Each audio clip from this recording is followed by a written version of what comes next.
Welcome to the Emerging Minds Families podcast. Hi, I'm Nadia Rossi, and you're listening to an Emerging Minds Families podcast. Before we start today's episode, we would like to pay respect to the traditional custodians of the land on which this podcast is recorded, the Kaurna people of the Adelaide Plains. We also pay respect to all Aboriginal and Torres Strait Islander peoples, their ancestors and elders past, present and emerging from the different First Nations across Australia.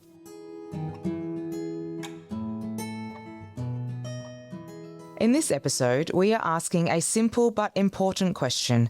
What is a social worker? Many of you listening today might have heard of the term, but few truly understand the depth and breadth of what social workers do. Today, Chantelle Towers will help us unpack the role of a social worker, what it involves, how they support children and families, and when it's beneficial to see one.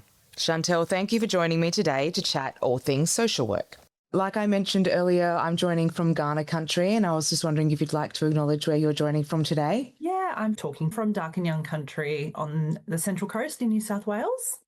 Thank you so much. Chantelle, I think the best question to start with today is, what is a social worker? You know what's so funny is this is probably one of the hardest questions that social workers get asked, and it's literally about our identity and our profession, which I find really funny. And the reason is because social work is such a broad profession. It really depends on where you're accessing the social worker in terms of how they would describe what social work is. So I'm going to try and not be like super philosophical and broad in the way that I describe what a social worker is. But essentially, a social worker is a person who supports someone's well-being. And well-being in itself, again, is another really broad concept. But social workers exist at every level of the system. So we have social workers that provide therapeutic support, social workers that exist in education systems, health systems, justice systems. Well, actually, I'm not going to call them justice systems. I'm going to call them legal systems. And social workers are practical supports, emotional supports, psychological supports. We're really just there to provide empowerment and hope to people who are really struggling within the circumstances of their life.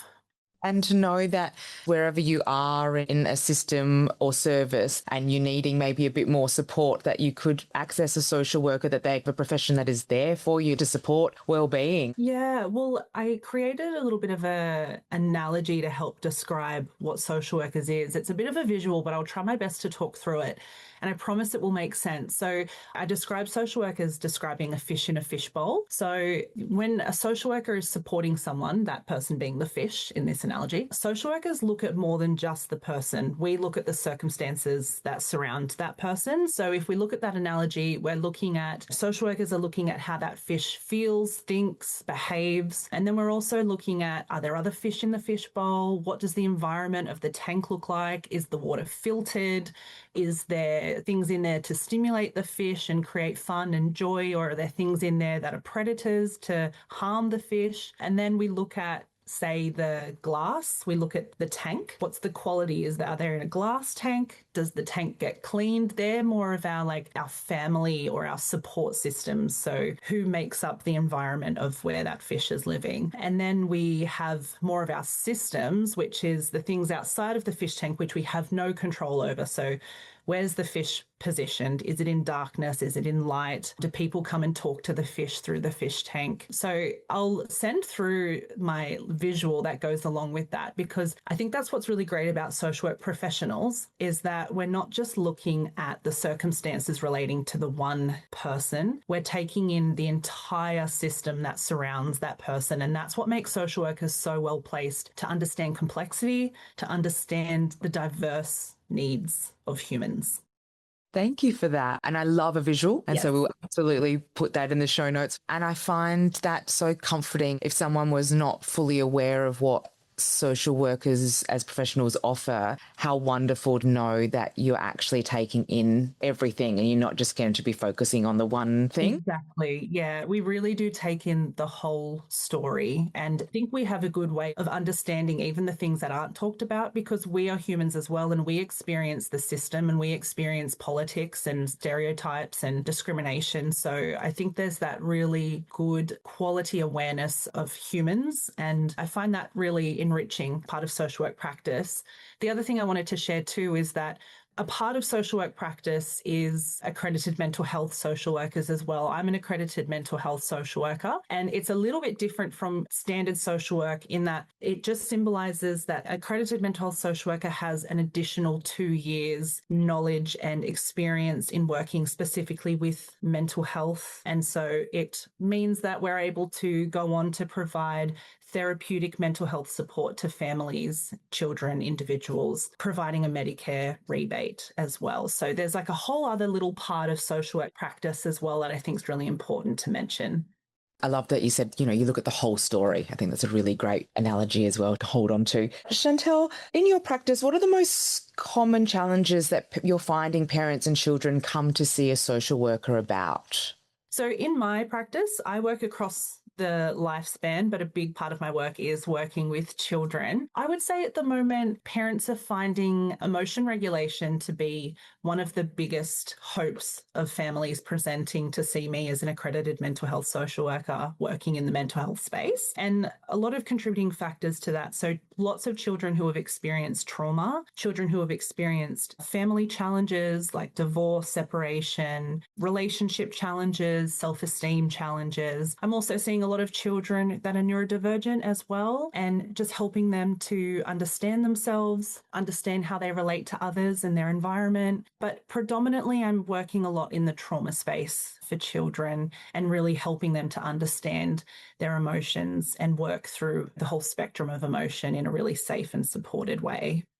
How wonderful to have you there for that, because I can only imagine how difficult that would be for a child to try and reconcile and understand. And it's supporting the family as well. Yeah, absolutely. And I guess one of the things that come up a lot in my practice, and I imagine a lot of people can relate to this. Again, there's another visual that I really love, but essentially it's a picture of these two hearts and their parents, and they're pushing a pram with a little baby heart in it. And the parents are having a bit of an argument back and forth saying, you should go to therapy. No, you should go to therapy. And the little baby in the pram says, why do I get the feeling that I'm going to be the first one that goes to therapy? And I see that a lot. And I think that's really profound in that children in family systems are often the first one brought to therapy. And while that's needed and important, I think it's really important that parents are able to reflect on their own circumstances and access their own supports alongside of the child or even before children access therapy. I think we put a lot of responsibility on children to create change in their family system, which is a very big system. And so my hope is that families feel that they can access supports, whether it's whole family support or it's parent support and child support happening alongside of one another as well.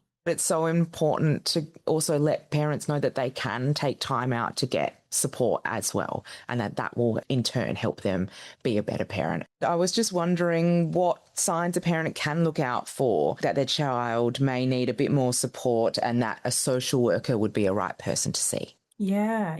So most of the time, behavior is that outward expression, right, of change. It's usually the thing that we can see quite clearly. So if you do notice a rapid change in behavior, I get a lot of parents say all of a sudden they seem to be a lot more upset all the time or withdrawn or clingy. Usually if something happens suddenly, that's a pretty good sign to say, hey, something may have changed, whether that's externally there's been something that's happened or it's an internal thing that's happening for that child as well. So behavioral signs are always something to keep an eye on. Parents also have a pretty good gut feeling as well. There's just this unspoken, but there's this feeling that it just doesn't seem to be something that's sitting right. Maybe there's been an appetite shift or the sleep has changed. Maybe they've regressed in terms of skills that they've not been able to do recently, or friendships that are really challenging, or transitions that they're finding really hard. So they're usually the things that I would encourage someone to keep an eye out for,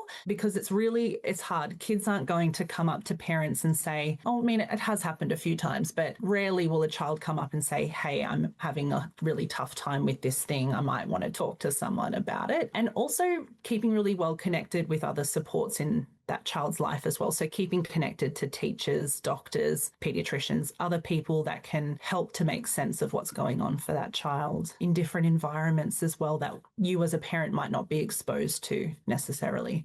And if you are noticing those signs, how would a family access social work services? Like, do you need a referral? Can you just call up a social worker you find on the internet? Yeah. So this one, there's a lot of different options, and there social workers, like I said before, social workers exist in lots of different places that you might not even realize. So, for example, if we're looking at an accredited mental health social worker or a social worker who works privately in a clinic, then you would be looking at a GP referral for a mental health treatment plan, and that can just be accessed through a GP. Usually, a GP will provide some options around where you can find some people.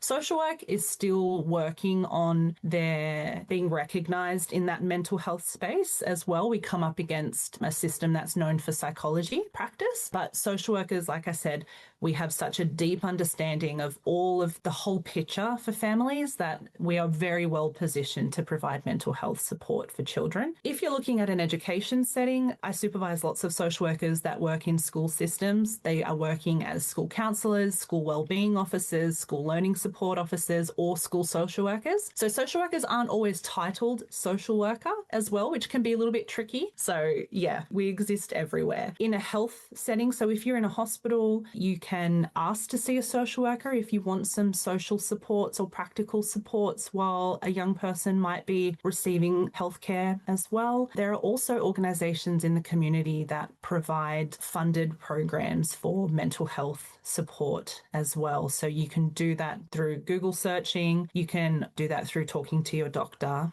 as well about if there's any funded programs that provide support to families. There are some directories online where you can search for mental health support. I think Ask Izzy might be one where you can access different supports within the community. And the other place that a lot of people are starting to go to is social media as well. Lots of social workers are very active on social media and using it as a space to market their services as well. So I would always encourage people to that you actually get to have a look at the person that you might be accessing through another lens. You're not just relying on a website that says, I do all of these things and here's a picture of me. You actually have some really quality videos, posts, things that you can almost get a bit of a sense of who they are beforehand as well. So that's also another avenue.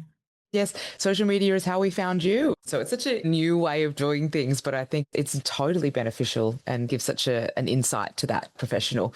So once we've got the referral or we've accessed the social worker through a hospital or a school, as a parent, do you feel that it's helpful to introduce the idea to your child that they will be seeing a social worker before the first session? And how do you recommend a parent do that that's in a supportive way for the child to understand? So when we're accessing a social worker, I'm going to kind of niche it into accessing a social worker for therapeutic support, whether that's through a community service or a private social worker.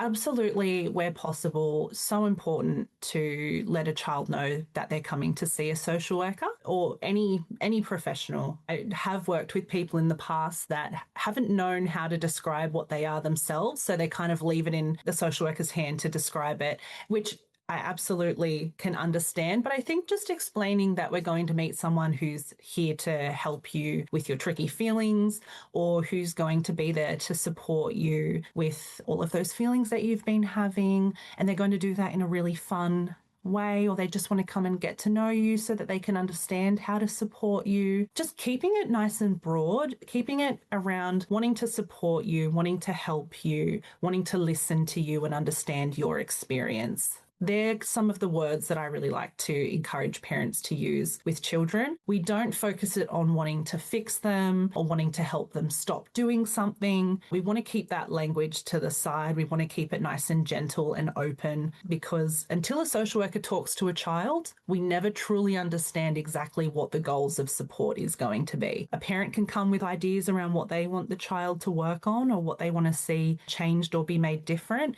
but a social worker really wants to hear from the child about what they want different in their life. So keeping it broad.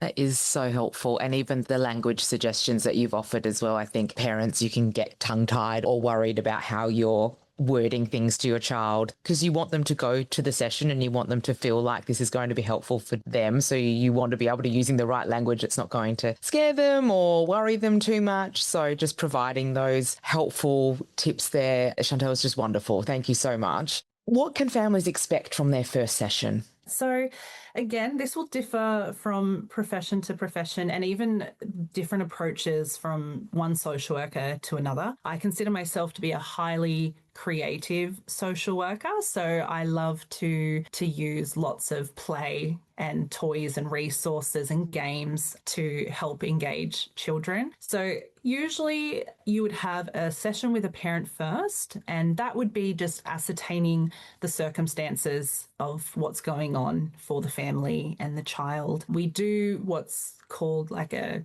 biopsychosocial assessment. It's just another way of saying we're looking at the whole picture. So we're going to be asking a few questions about the circumstances of the child, the other people involved in the family, the strengths of the family. It's not a deficit problem based assessment. It's a conversation to talk about what's working well as well, because if we're talking about what's working well, we want to enhance and strengthen that part. I think a lot of families come and see a social worker because they want to make the hard part smaller. And the best way to make a hard part smaller is to increase what's working well. So if we focus on this little bit here, we're missing the story of what's happening over here as well. So if we can expand on what's working well, over time, that's naturally going to start helping with what's been quite challenging. So we do that with the parent. And then with the child, the primary focus of that first session is, I always say that the biggest goal of the first session is getting a child to feel comfortable to come back. That is my only goal of that first session. So I'm going to be focusing on building safety, trust, creating a safe environment for them, because we can't access conversation with a child unless they feel physically safe in their environment, unless they feel safe, somewhat or safe enough within themselves, and a connection is formed with the person as well. So I focus on that, doing lots of really fun stuff.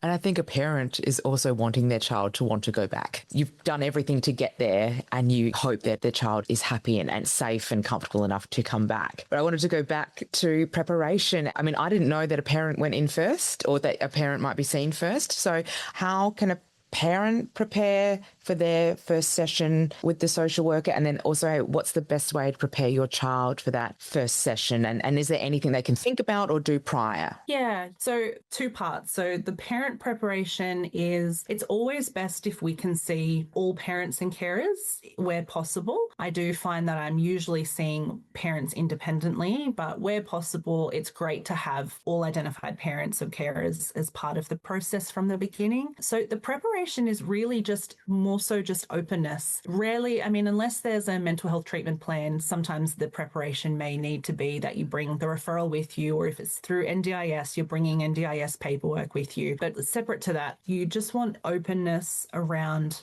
the experience of the child, the experience of the family in the conversation that we're going to be having. A question that I will usually ask a parent that seems to take them off guard a little bit, so it might be helpful to start thinking about this, is if you were to put yourself in your child's shoes, what do you think they worry about the most? Because it just starts to get them to think about perspective.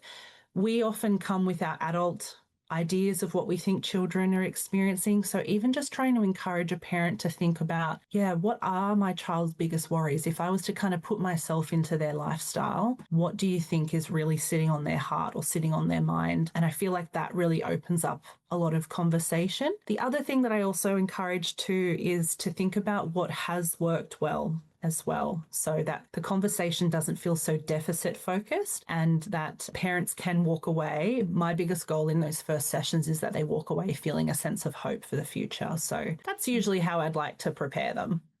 I love that you have such a strengths-based focus. You want to talk about what is working well, because as a family going into that, you're so focused on why you're there and the behavioural change or the trauma or whatever has occurred. And so it's so wonderful to have that opportunity to think about what is going well or the strengths. And then also that shift of perspective is into what your child may be worried about. I have a lot of parents actually that will say, I think they're worried about us. I think my kid's worried about us. And you almost kind of see them have this light bulb moment of, I'm so worried about them, they're so worried about me. And it kind of goes back to that like family approach, or them accessing their own support alongside of as well. So yeah, it can be pretty profound. But I think too, when we talk about strengths-based approach, it's really important that we're not moving into that like toxic positivity of, oh, my child's really suffering with all of this, and a social worker is just going to come in and do the whole, oh, but at least it's this, this, and this, and let's just try and rethink about it like this. There's such a difference in being able to build on what's working well to support the challenges. We're not disregarding challenges. We are absolutely focusing on it. We just want to do it in a really balanced way because we want to maintain that sense of hope as well. And when we're so deficit focused, that's when that hopeless and helpless feeling can really take over. So I hope I can just make a little bit more sense of what that strengths-based approach really looks like.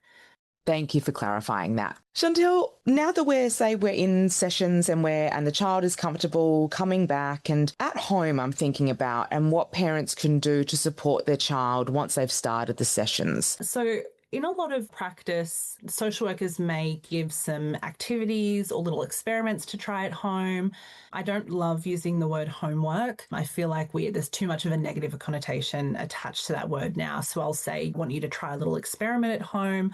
It's really important that parents take it on board and give things a go at home more than once. More than 3 times. I think giving something a go consistently rather than a one-off try is really helpful. So whether that be a strategy or an approach or a ritual that I've suggested, and by a ritual I mean something like that we play a game after dinner every night. That's establishing a family ritual. So that's one thing that I would encourage families to do. I also encourage families to play together as well, which might sound really simple, but play can be really challenging for adults, particularly too because for whatever reason, at some point in our life, we start to lose the playful part of ourselves. And so children are so good at kind of reinvigorating that in our adult selves. So playing with children in lots of different ways. So more structured play through use of games, some more back and forth turn-taking games. And this is with children, adolescents, play games. Games are so much fun. And they are games at every developmental level. So, I mean, I'm still playing with my clients who are in their 60s. So it's very, very helpful, really, really beautiful nervous system regulator. And then I would also encourage for some of the younger children as well that to play games that they can lead. So just to joy and delight in your child and just really observe and watch them as they're playing. Try not to be too directive with them. So don't give any rules or regulations, just let them do their thing. And then with some older children, I would really encourage to become curious in what they're playing, become curious in their life. A lot of people say that their children lock themselves away and playing games. Just be curious, ask them questions about their game. Just literally be curious about your children and delight in their skills and their competencies and their joys and interests. That's my long answer for that. Perfect answer. I also find with games, even at every age, even when I play card game with my husband, you open up conversation, it takes the pressure off. And so I think even for teenagers, especially where they feel like they may not respond if you're directly asking them a question, even younger children. But if you're maybe playing a game together, then that opens up conversation and everyone gets comfortable with each other. You're in this playful mode, so it's kind of everyone's feeling a bit comfortable and relaxed. And even when we think about teenagers, right? Even just proximity with a teenager, playing a game of Uno or just being physically close to a teenager in itself is therapeutic when they're working on independence and they're really coming into themselves as individuals. So just having proximity in family space and things like that, again, conversation is such a beautiful thing that can come from playing games, but there's so many little micro skills that are happening when we're playing, when we're turn taking, we're mastering something. So our self-esteem is feeling good. We're bantering, we're learning how to win and lose, we're collaborating. There's just so much that goes into game playing. It is such an underused tool. And even I love what you said about letting them take the lead. I know my daughters just delight in doing that because I think they're just so used to you instructing them throughout life that both my children are under the age of 8 and they just, can we play a game and you go over here and no, you take this and you go with it and you just see, like you said, they just get so empowered by it, like it's so joyful. Absolutely. Chantelle, I wanted to ask a bit of a different question here about misconceptions. So are there any misconceptions about social workers that you've encountered? Oh, so many misconceptions about social workers. I'm going to start with the first one, which is probably the biggest one, is that when people say social work, I think the first assumption that's made is that social workers are only work in child protection or in child protection systems or child services. Different states refer to child safety, child services, child protection. So social workers do and have played a very big role in child protection for the history that it's existed. And I think it's really important that we acknowledge the role that social work plays there, but it's not the only place that social workers exist. Like I said, we exist in so many parts of the system. Literally from death to birth, you will have access to a social worker in your lifetime. And it's one of the very few professions that work across that spectrum of life. So the fact that the misconception that social workers just exist to remove children is a stereotype that we've been working at trying to help people to understand that, yes, we absolutely have played a role and continue to play a role in that, but it's not the only function of a social worker. So that's the biggest one. The other ones is that a lot of people don't recognize that social workers work in therapy, that we provide therapeutic support. I think a lot of people assume that social workers are there for crisis support and that we're practical caseworkers. Again, lots of incredible social workers work in case management. I have a history of working in case management myself. Such a great skill of social work practice. But as social work's evolving, we are really moving into a therapeutic position as social workers, providing therapy to people who are experiencing mental health as well. So yeah, they're probably the two misconceptions about social workers, unless you've heard any other misconceptions that I can debunk on the spot. No, you clarified them so well. It is a supportive profession that when you find a great social worker, they can be with you for as long as you need. Yeah. And I guess the tricky thing with social workers too is that a person can have seen 3 social workers in their lifetime. They might have seen a social worker when they're at the hospital and they were needing lots of practical supports while they were there, and they saw a social worker for 2 hours, and that was the only time that they saw them in the hospital, and the social worker walked them out to their car and said, have a beautiful life. Then they see another social worker who is their therapist, working as a social work therapist, and then perhaps they'll see a social worker for their student when they've been finding it hard to attend school and the social workers are part of their return to school plan. So those 3 social workers are going to have completely different ways of working with that family. So I can understand why it's a little bit confusing. If someone saw a psychologist, typically there's a broader knowledge of what to expect with that. But how cool that you could have seen 3 different social workers at 3 different pivotal moments in your life that had 3 different ways of working. It's a pretty exceptional profession. I was just thinking that what a wonderful profession that you're supporting the community. So thank you for clarifying those misconceptions. When we do support a child to get extra support from a social worker, how do you feel that supports their overall mental health and wellbeing? In a therapeutic sense of social work, so with what I'm doing in my provision of therapy and play therapy and things like that, again, I feel like I'm really honing in on this point. I feel like social work has such a beautiful way of helping children not feel like they are the complete part of this story, that they're not in a position where they have to be completely responsible for the mental health of themselves and their family. Social workers have such a beautiful way of having a holistic view of children and their experiences, and have a really nice way of advocating for children's needs, whether that's with schools, education systems, health systems, family systems, really advocating for what the child needs in that moment as well. So not only are we able to provide more of those standard strategies around emotion regulation, relationships, working through trauma, things like that. We just have such a great way of understanding the context of the environment that they exist in, of understanding that strategy is going to be really hard because your family are currently homeless, or that strategy is really hard because you're having all of these challenges at school. We don't push past those environmental factors and just hope that they can just do the thing. We actually take into consideration all of those external things that a young person or a child is experiencing, help them make sense of that, help them feel some sense of safety within themselves and their environment before we actually move on to more of those standard mental health approaches. Does that make sense?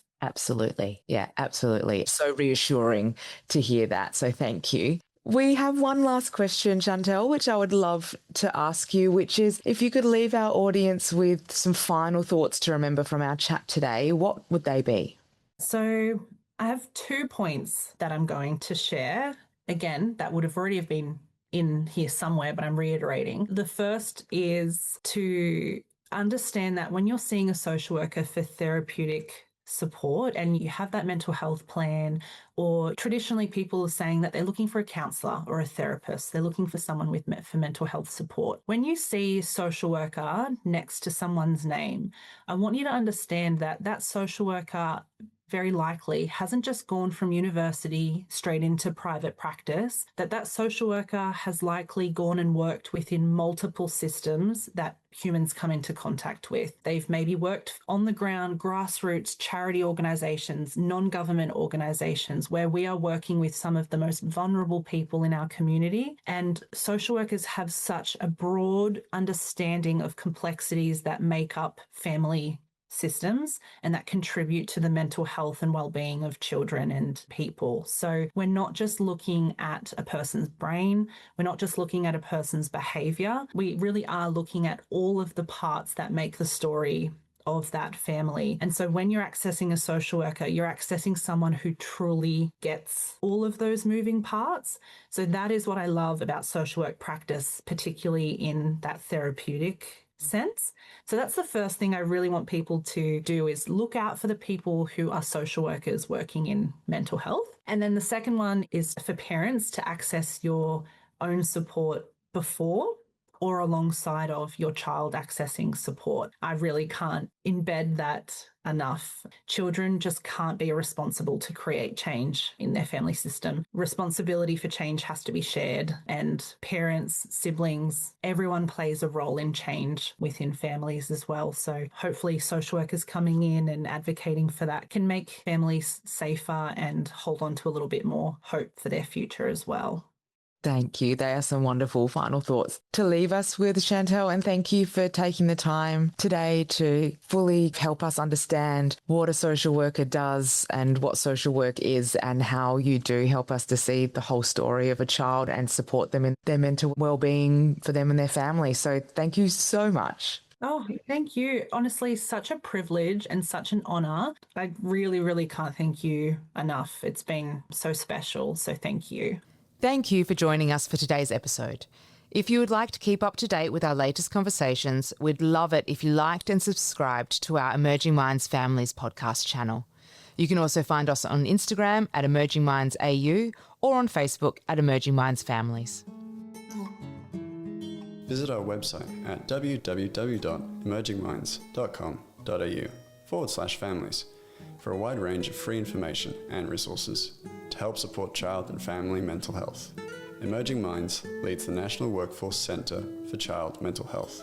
The centre is funded by the Australian Government Department of Health under the National Support for Child and Youth Mental Health program.